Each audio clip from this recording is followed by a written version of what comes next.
111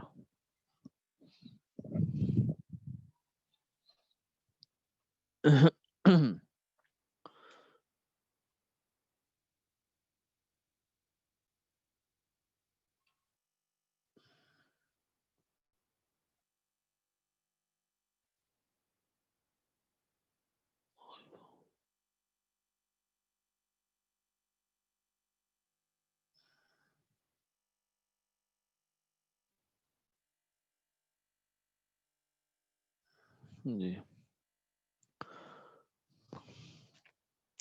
بسم اللہ الرحمن الرحیم. اصول دین کتاب کا صفحہ نمبر 111 ہے. لفظ کی اپنے معنی مراد پر دلالت کے طریقے کے اعتبار سے قسمیں. پیچھے جو تھا وہ لفظ کی جو تقسیم ہوئی تھی مختلف اعتبار سے ہم نے اس کو دیکھا تھا. دلالت میں ظہور کے اعتبار سے بھی قسمیں تھیں، اور پھر کوئی لفظ کے اپنے جو سکوپ ہے، دائرہ کار ہے اس کے اعتبار سے قسمیں تھیں. پہلے جس میں خاص عام تھا، پھر ظہور اور خفا کے اعتبار سے تھی، اور پھر جو ہے یہاں اب یہ قسم یہ ہے کہ وہ لفظ معنی پر دلالت، اپنے جو مقصودی معنی ہے اس پر دلالت کرنے کے اعتبار سے بھی اس کی کتنی قسمیں ہیں. تو یہ 4 قسمیں بنتی ہیں: عبارت النص، اشارت النص، دلالت النص اور اقتضاء النص. ان چاروں میں نص سے مراد وہ لفظ ہے جس سے معنی سمجھا جائے. عبارت النص جب معنی ایسا ہو جو لفظ سے ثابت ہو اور قصدن اس کا ارادہ بھی کیا گیا ہو اور اسی کی خاطر کلام لایا گیا ہو. تو اس معنی میں وہ لفظ اور کلام عبارت ہے، اور طریق دلالت کو عبارت النص کہا جاتا ہے. یعنی جو اس کا یہ جو انداز ہے اس کو عبارت النص کہیں گے. جیسے مثال سے پتہ چلے گا وَعَلَى الْمَوْلُودِ لَهُ رِزْقُهُنَّ وَكِسْوَتُهُنَّ، سورہ بقرہ آیت نمبر 233 ہے. یعنی اور بچے والے یعنی باپ پر ہے کھانا اور کپڑا ان عورتوں کا. اس کا آیت کا معنی ہی یہ ہے کہ باپ کے ذمہ دودھ پلانے والی طلاق یافتہ بیویوں کا خرچہ ہے. اس معنی کا قصدن ارادہ بھی کیا گیا، یعنی یہ آیت کا مقصود ہی یہ ہے، کہنا ہی یہ چاہ رہے ہیں. اس کو نا یہ کوئی بہت جو کچھ بھی بیان ہو رہا ہے لفظ کے ساتھ، یہ کوئی اتنی ہمارے ذہنوں سے ہٹی ہوئی چیز نہیں ہے کہ بالکل ہی الگ ہو. ہم بھی اپنی روزمرہ کی جو گفتگو ہے اس میں اس طرح کے کام کرتے ہیں. جیسے مثلا ہم نے کوئی مہمان آیا ہوتا ہے تو بعض دفعہ ہم کوئی ایسی بات کرتے ہیں جس سے مقصود ہمارا کچھ اور ہوتا ہے، لیکن سمجھ اس سے کچھ اور بھی آ رہا ہوتا ہے.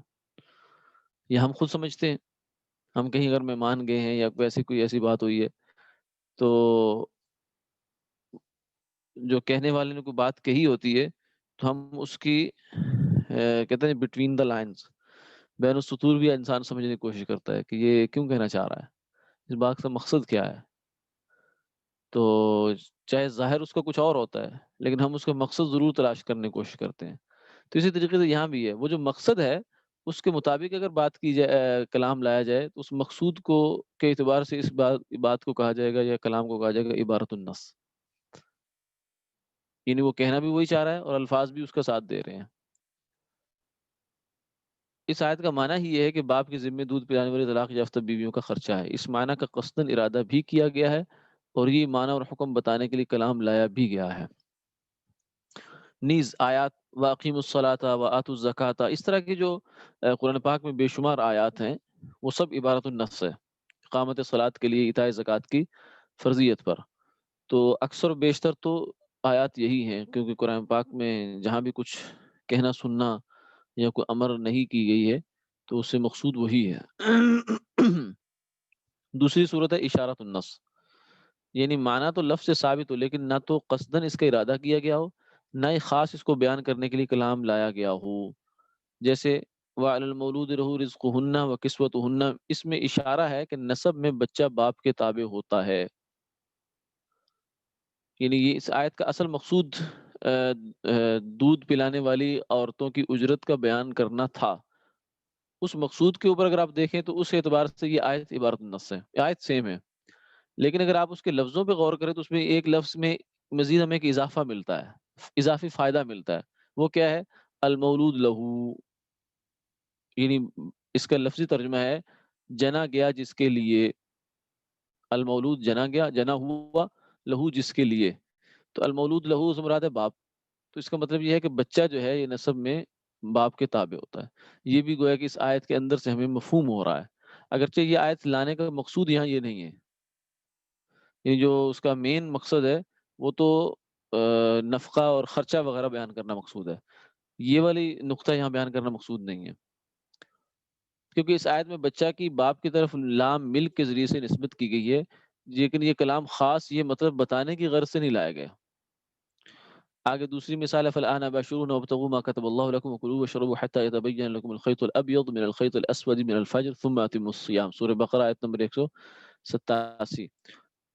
اب ان سے یعنی اپنی بیویوں سے ملو اور طلب کرو اس کو جو لکھ دیا ہے اللہ نے تمہارے لیے، اور کھاؤ اور پیو جب تک کہ صاف نظر آئے تم کو صبح کی سفید دھاری جدا سیاہ دھاری سے، پھر پورا کرو روزے کو۔ یہ وہ روزے کے بیان میں اس کا تذکرہ ہے کہ پہلے چونکہ وہ تھا شروع میں اگرچہ شریعت کا حکم نہیں تھا، لیکن کچھ لوگوں نے یہ سمجھا کہ روزے میں دن میں تو جو ازدواجی تعلقات ہیں وہ تو منع ہے ہی ہے، لیکن رات میں بھی منع ہے، خیال تھا، لیکن اس کے ساتھ ساتھ اس خیال کے ساتھ ساتھ اس کی خلاف ورزی بھی ہو گئی، تو اس کو قرآن پاک بیان کر رہا ہے کہ یہ اللہ تعالیٰ کو پتہ ہے قد علم اللہ انکم کنتم تختارون انفسکم فتاب علیکم وعفى اللہ وعفى عنکم، کہ اللہ تعالیٰ کو معلوم ہے کہ تم اپنے جی ہی جی میں اپنی خیانت کر رہے تھے، اپنے دل میں ایک چیز کو، حالانکہ اللہ کا حکم نہیں تھا، اپنے دل میں اس کو غلط سمجھ رہے تھے اور پھر اس کے خلاف بھی چل رہے تھے، تو نتیجہ یہ تھا کہ وہ ایک درجے میں اپنی خیانتی ہو رہی تھی، لیکن فرمایا کہ اب ہم اس بات کو بہت کھول دیتے ہیں کہ اب کوئی پابندی ایسی نہیں ہے، یہ پابندی صرف صبح سحری سے لے کر افطاری تک کی ہے، اس کے بعد کی کھانے پینے کی اور باقی جو ممانعت ہے روزے میں اس کی کوئی پابندی نہیں ہے۔ یہ آیت یہ بتانے کے لیے لائی گئی ہے کہ رمضان کی رات کے وقت میں کھانا پینا اور جماع کرنا مباح ہے، تو اس معنی میں تو یہ عبارت النص ہے۔ البتہ اس آیت میں اشارہ ہے کہ روزے کی حالت میں یہ تینوں باتیں ممنوعیت میں یکساں ہیں، یعنی جب شام کے بعد ان تینوں کا سٹیٹس ایک کر دیا، کھانے پینے کا بھی اور جماع کا بھی، تو پتہ چلا کہ دن میں بھی ان کا ایک ہی سٹیٹس ہونا چاہیے۔ ممنوعیت میں تینوں باتیں یکساں ہیں کیونکہ فرمایا ثم اتم الصیام الی اللیل، یعنی ان تینوں باتوں سے پرہیز کرو، لہذا یہ پرہیز اور ممنوعیت تینوں چیزوں میں یکساں طریقے پر ہوگی۔ تو یہ ہوتے ہیں درجات، جو مجتہدین ہوتے ہیں، مفسرین ہوتے ہیں، جو اہل علم ہوتے ہیں، وہ ہر بات کو سمجھتے ہیں، ورنہ عام آدمی کے لیے اسے قرآن پاک کی آیت آپ پڑھ کے کچھ بھی کہہ دیں تو وہ یہی کہ قرآن کہہ رہا ہے، لیکن بھئی قرآن کس درجے پہ جا کے کہہ رہا ہے، اور یہ عبارت النص ہے اس کی، یہ اشارت النص ہے، اور پھر اس کی معارض بھی کچھ ہے یا نہیں ہے، اصول شریعت سے کتنا ہم آہنگ ہے، یہ بات اگلے علیحدہ ہوتی ہے۔ دلالت النص، جو مطلب کلام کے لفظ سے نہیں بلکہ معنی سے ضرور لغت ثابت ہو، اس کے بارے میں کہیں گے کہ یہ مطلب دلالت النص سے ثابت ہے، یعنی مقصد یہ ہے کہ یہ یوں سمجھے کہ ایسی دلالت ہے کلام کا، یہ وہ اپروچ ہے جو مجتہد کے ساتھ خاص نہیں ہے، یہ عام آدمی بھی اس کو سمجھتا ہے، جیسے قرآن پاک میں ہے کہ لا تقل لهم اف ولا تنہرهما، تو نہ تو ان کو ہوں کہے اور نہ ان کو جھڑک، تو نہ تو ان کو ہوں کہے نہ ان کو جھڑک، یعنی سورہ بنی اسرائیل آیت نمبر 23 قرآن پاک میں والدین کے بارے میں یہ بات آئی، یہ کلام والدین کو اف کہنے اور جھڑکنے کی حرمت پر عبارت النص ہے، لیکن جو شخص بھی عربی زبان و لغت جانتا ہے، یا ہم اردو میں اگر یہ جملہ بولیں ترجمہ کر دیں کہ بھئی والدین کو نہ اف کہنی ہے نہ ان کو ڈانٹنا ہے، تو اتنی سی بات سے ہر بندہ یہ بات سمجھتا ہے کہ یہ حرمت ان کی دل آزاری کا سبب سے ہے، اصل مقصد ان کی دل آزاری سے بچنا ہے، یعنی یہ نہیں کہے گا کہ بھائی صرف دیکھو قرآن پاک میں تو صرف ڈانٹنے کا منع آیا ہے اور اف کہنا منع ہے، لہذا میں گالی دے لوں، ٹھیک ہے، یا میں ان کی کوئی ویسی نافرمانی کروں جس سے ان کا دل دکھ جائے، تو وہ تو منع نہیں آیا قرآن میں، تو کوئی بھی آدمی اس کو دیکھ سمجھ کر یہ کہے گا بھائی تو جو ہے نا بہت ہی سمجھدار آدمی ہے، عقل مندوں کا سردار ہے، جب قرآن کہتا ہے کہ اف نہیں کو، تو اس میں پھر سبھی کچھ آ گیا، اور یہ بات یعنی ان کی دل آزاری ان کو مار پیٹ کرنے میں بھی ہے، لہذا ان کو مار پیٹ کرنا بھی حرام ہوا، یہ قیاس نہیں ہے، کیونکہ جو شخص فقہی قیاس سے کچھ بھی واقفیت نہ رکھتا ہو وہ بھی محض لغت کی وجہ سے اتنی بات کو سمجھتا ہے، اس کو دلالت النص کہا جاتا ہے۔ اس کی ایک اور مثال بھی ہوتی ہے، ہمارے عام طور سے دی جاتی ہے، وہ یہ ہے کہ قرآن پاک میں جو ہے نا شہید، اس کی حیات کا تذکرہ ہے، وَلَا تَحْسَبَنَّ الَّذِينَ قُتِلُوا فِي سَبِيلِ اللَّهِ أَمْوَاتًا بَلْ أَحْيَاءٌ عِندَ رَبِّهِمْ يُرْزَقُونَ۔ جن لوگوں کو راہ خدا میں شہید کیا گیا ان کو مردہ گمان نہ کرو، بلکہ وہ زندہ ہیں، اپنے رب کے یہاں ان کو رزق دیا جاتا ہے۔ تو ویسے تو جو انبیاء علیہ الصلوۃ والسلام کی حیات ہے وہ الگ بھی ثابت ہے نصوص سے، اس پر اجماع ہے امت کا کہ انبیاء علیہ الصلوۃ والسلام کی حیات بھی ہے، جیسے شہداء کی حیات ہے، لیکن کچھ حضرات نے اس کو اس سے بھی استدلال کیا، ایک جو معاون دلیل کے طور پر اس سے بھی استدلال کیا کہ بھائی دیکھو شہید کا رتبہ تھوڑا ہے تو اس کو ایک حیات حاصل ہے، تو نبی کا رتبہ زیادہ ہے تو اس کو تو بطریق اولا حاصل ہونی چاہیے۔ تو یہ جو بطریق اولا ہم بات کرتے ہیں بھائی یہ تو یہ ہونا ہی چاہیے، یہ ہوتی ہے دلالت النص، لہذا ان کو مار پیٹ کرنا بطریق اولا حرام ہوگا۔ یہ قیاس نہیں ہے، کیونکہ جو شخص فقہی قیاس سے کچھ بھی واقفیت نہ رکھتا وہ بھی محض لغت کی وجہ سے اتنی بات کو سمجھتا ہے، لہذا اف کہنے اور جھڑکنے سے ممانت تو عبارت النص سے ثابت ہوئی، البتہ مار پیٹ سے ممانت دلالت النص سے ثابت ہوئی۔ آگے ہے اقتضاء النص۔ متکلم نے ایک کلام کیا جو عربوں کے نزدیک بالکل صحیح ہے، یعنی جو گرامر کے لحاظ سے اس میں کوئی خرابی نہیں ہے، جملہ ٹھیک ہے، لیکن جب آپ اس پہ یعنی لیکن وہ کلام اس وقت صحیح بنتا ہے جب اس میں مزید کچھ بات کو موجود مانا جائے، کچھ آپ کو ایڈیشن کرنی پڑتی ہے، جب جا کے وہ بات پوری ہوتی ہے۔ مثلا ایک شخص دوسرے سے کہا اعتق عبدک انی بألف درہم، جو غلام ہوا کرتے تھے اس وقت کی بات ہے، یا آج بھی ویسے آپ اس کو یوں کہہ سکتے ہیں کہ یہ میری طرف سے، پہلے اس مثال کو سمجھ لیتے ہیں پھر اس کی موجودہ زمانے کی مثال بنائیں گے۔ میری طرف سے 1000 روپے کے عوض میں اپنے غلام کو آزاد کر دو۔ غلام اس کا، یہ صاحب اس کے پاس گئے اور جا کر کہا کہ یہ غلام میری جانب سے 1000 میں آزاد کر دو۔ اب یہ ویسے جو ہے نا یہ کوئی بات بنتی نہیں ہے اس کی، فقہ کے اگر ضابطے میں جو سمپل ضابطے ان کو سامنے رکھا جائے تو بھائی غلام اس کا ہے اور آزاد آپ کر رہے ہیں، ٹھیک ہے، ایک بات۔ حلوائی کی دکان پہ نانا جی کی فاتحہ، اور دوسری بات یہ ہے کہ آزاد جو ہے وہ تو پیسوں کے ساتھ تو نہیں ہوتا، آزاد تو فری میں ہوتا ہے، تو یہ دو باتیں بے جوڑ ہیں آپس میں، ٹھیک ہے۔ لیکن فقہا یہ کہتے ہیں کہ یہاں اصل میں یوں سمجھے کہ یہ تو لپٹی ہوئی عبارت ہے، اس کے پیچھے وہ عبارت یہ ہے کہ یہ غلام آپ مجھے 1000 کا بیچ دو، ٹھیک ہے، پھر میری جانب سے تم وکیل بنو، نمائندے بن کر اس غلام کو آزاد کر دینا۔ تو یہ گویا کہ ایک پورا پیچھے دو ٹرانزیکشن ہیں جن کو اس نے ایک کے اندر ہی بند کر دیا۔ اعتق عبدک انی بألف درہم، بألف، اگر اس کا مطلب یہ ہو کہ تم اپنے غلام کو آزاد کر دو اور اس پر مجھ سے 1000 روپے لے لو تو یہ حکم تو صحیح نہیں ہے، کیونکہ مالک اپنے غلام کو اپنی مرضی سے آزاد کر رہا ہے تو وہ 1000 روپے کس بات کے لے گا، لہذا اس معنی میں تو یہ کلام ہی صحیح نہ ہوا۔ البتہ اگر ہم یہ فرض کر لیں کہ وہ یہ کہنا چاہتا ہے کہ تم 1000 کے عوض میں اپنا غلام میرے ہاتھ فروخت کر دو اور پھر میرے وکیل بن کر میری طرف سے غلام کو آزاد کر دو، تو البتہ کلام صحیح ہو جائے گا، پھر کلام ٹھیک ہو جائے گا۔ متکلم کے کلام کا اپنی درستگی کے لیے اس مفروضہ مضمون کا تقاضا بھی صحیح ہوگا اور کلام میں اس کا اعتبار کیا جائے گا، ٹھیک ہے۔ اس کی ایک اور مثال حدیث میں یہ آتی ہے کہ آپ نے فرمایا رفع عن امتی الخطأ والنسیان، میری امت سے خطا اور نسیان اٹھا لیے گئے۔ ظاہر الفاظ دلالت کرتے ہیں کہ اس امت سے خطا اور نسیان اٹھا لیے گئے، یعنی اب کوئی امتی بھی کبھی بھولے گا نہیں، نہ کبھی اس سے چوک ہوگی، بظاہر تو لفظ یہ بول رہا ہے، اس سے خطا و نسیان کبھی صادر نہیں ہوگا، حالانکہ یہ بات واقعی کے خلاف ہے، ہم کتنی دفعہ دیکھتے ہیں، ہم بھولتے بھی ہیں، ہم چوکتے بھی ہیں، ہم حضور کے امتی بھی ہیں، تو اور خطا و نسیان کی وجہ سے اس امت کے افراد سے بہت سے فال سرزد ہوتے ہیں۔ یہ کلام البتہ اس وقت صحیح ہوگا جب ہم خطا اور نسیان کی طرف نسبت کردہ اسم کو فرض کریں، یعنی ہم یوں کہیں کہ اصل میں عبارت یہاں موجود ہے، یہاں ایک لفظ ہونا چاہیے، یہ ہونا چاہیے مطلب یہ نہیں ہے کہ حضور نے کہا ہے اور پیچھے پیچھے اسکپ ہو گیا، ایسا نہیں ہے، یہ حضور نے واقعتاً یہی کہا ہے، لیکن اس کو کلام کو درست ماننے کے لیے ایک لفظ ہمیں بیچ میں ماننا پڑے گا، اور وہ کیا ہے؟ رفع عن امتی اسم الخطأ والنسیان، میری امت سے خطا و نسیان سے صادر ہونے والے افعال کا گناہ اٹھا لیا گیا، یہ ماننا پڑے گا۔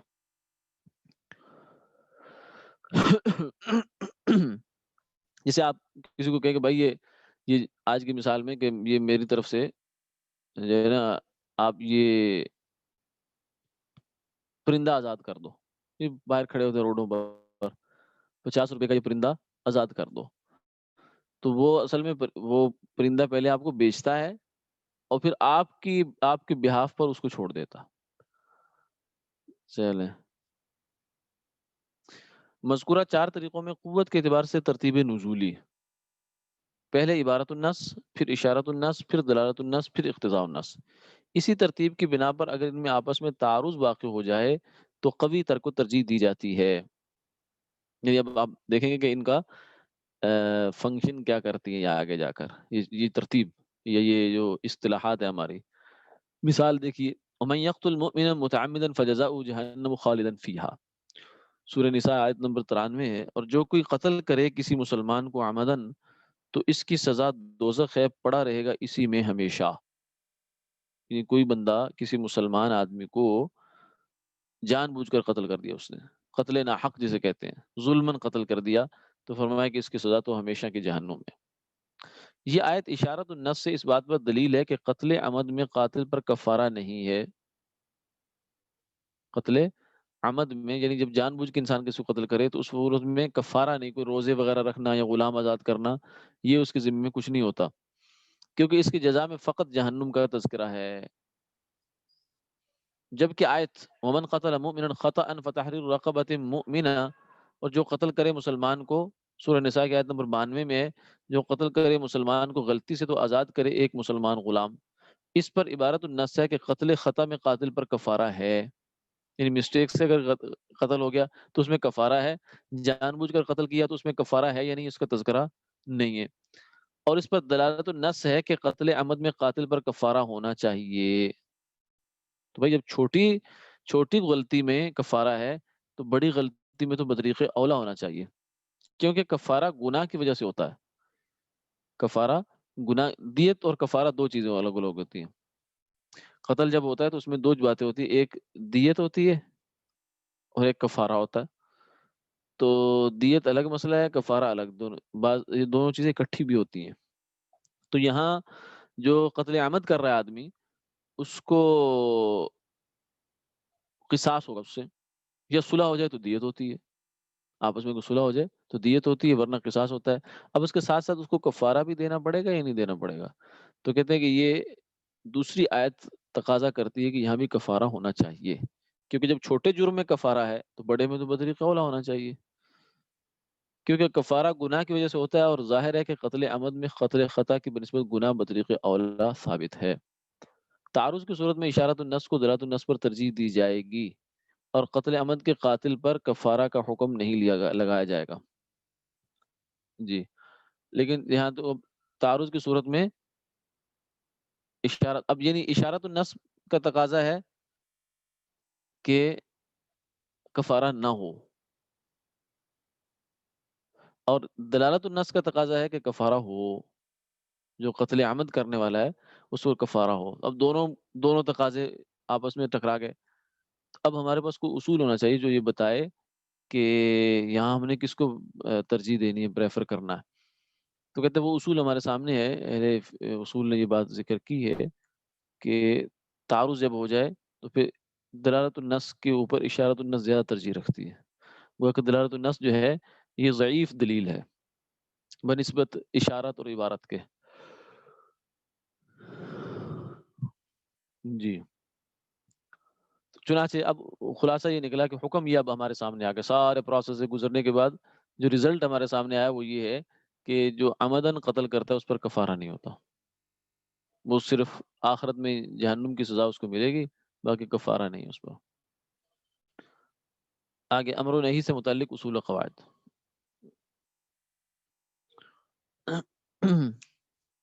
جی بس ایک صفحہ پڑھ لیتے ہیں اس کو انشاءاللہ۔ امر اور نہی سے متعلق اصول و قواعد۔ امر کہتے ہیں کسی کام کے وہ لفظ جو بڑائی کے طریقے پر دوسرے سے کسی فعل کو طلب کرنے کے لیے بولا، جسے آرڈر کہتے ہیں ہمارے یہاں. ایک آرڈر تو وہ بھی ہوتا ہے نا کہ سودے کا آرڈر دے دیا، بھائی میرا مال بک کر دو، وہ نہیں، بلکہ یہ وہ آرڈر ہے جو بڑا چھوٹے کو دیتا ہے، ماتحت کو دیا جاتا ہے جو. مثلا اقیم الصلاۃ و آتوا الزکاۃ، نماز قائم کرو، زکوٰۃ ادا کرو. یہ اللہ تعالیٰ کی طرف سے امر ہے، حکم ہے. امر کے احکام، جس فعل کو طلب کیا گیا یعنی معمور بھی، وہ واجب ہوتا ہے الا یہ کہ کوئی قرینہ موجود ہے جس سے معلوم ہو کہ وجوب مراد نہیں ہے بلکہ ندب اور استحباب یا اباحت مراد ہے. یعنی امر کا صیغہ قرآن پاک میں جہاں بھی آ گیا، اب حضرات نے صرف میں پڑھ لی ہوں گے امر کے صیغے، اضربو، اقیمو، آتو، یہ سب امر کے صیغے ہیں. تو اصل یہ ہے کہ یہ کام واجب ہے، اصلاً وہ واجب ہے. ہاں، کسی دلیل سے اگر پتہ چل جائے کہ نہیں وہاں یہاں وجوب مراد نہیں ہے، واجب نہیں ہے، بلکہ یہ مستحب ہے یا یہ مندوب ہے یا یہ مباح ہے، تو پھر ٹھیک ہے، پھر پتہ چل سکتا ہے. مثلا اقیم الصلاۃ وآتوا الزکاۃ سے نماز پڑھنے اور زکوٰۃ ادا کرنے کی فرضیت معلوم ہوئی، اسے پتہ چلے گا نماز فرض ہے.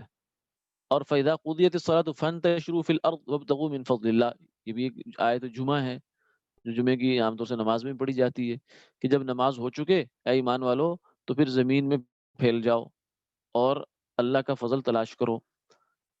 پھر جب پوری ہو چکے جمعہ کی نماز تو پھیل جاؤ زمین میں اور تلاش کرو اللہ کا فضل. اس آیت میں زمین میں پھیل جانے اور اللہ کا فضل تلاش کرنے کا امر اباحت کے لیے ہے یا فرض نہیں ہے. یعنی اگر ایک آدمی جمعہ کی نماز پڑھ کے مسجد میں بیٹھا رہا اور نہیں گیا باہر بازار میں تو یہ گناہ گار نہیں ہے. کیوں کہ جانا صرف جائز تھا، فرض واجب نہیں تھا. اس آیت میں زمین میں پھیل جانے اور اللہ کا فضل تلاش کرنے کا حکم اباحت کے لیے ہے، کیونکہ یہ اس پر قرینہ موجود ہے کہ حضور صلی اللہ علیہ وسلم کے دور میں صحابہ میں سے بعض حضرات جمعہ کی نماز کے بعد کھانا کھاتے تھے اور قیلولہ کرتے تھے، بازار نہیں جاتے تھے. نمبر 2، معمور بھی کہ تکرار کا تقاضا بھی نہیں کرتا. مثلا کسی کو حکم دیا کہ کرسی اس جگہ رکھ دو تو یہ حکم ایک دفعہ کے لیے سمجھا جاتا ہے. یہ نہیں سمجھا جاتا کہ جب بھی کرسی کو اس جگہ سے اٹھا ہوا پاؤ تو اس کو اس جگہ رکھ دیا کرو، کیونکہ وہ کہنا ہو تو پھر اس کے لیے الگ لفظ ہوں گے کہ تمہاری یہ ذمہ داری ہے کہ ہمیشہ جب بھی اس کرسی کو یہاں سے ہٹا ہوا دیکھو تو یہاں دوبارہ رکھ دیا کرو.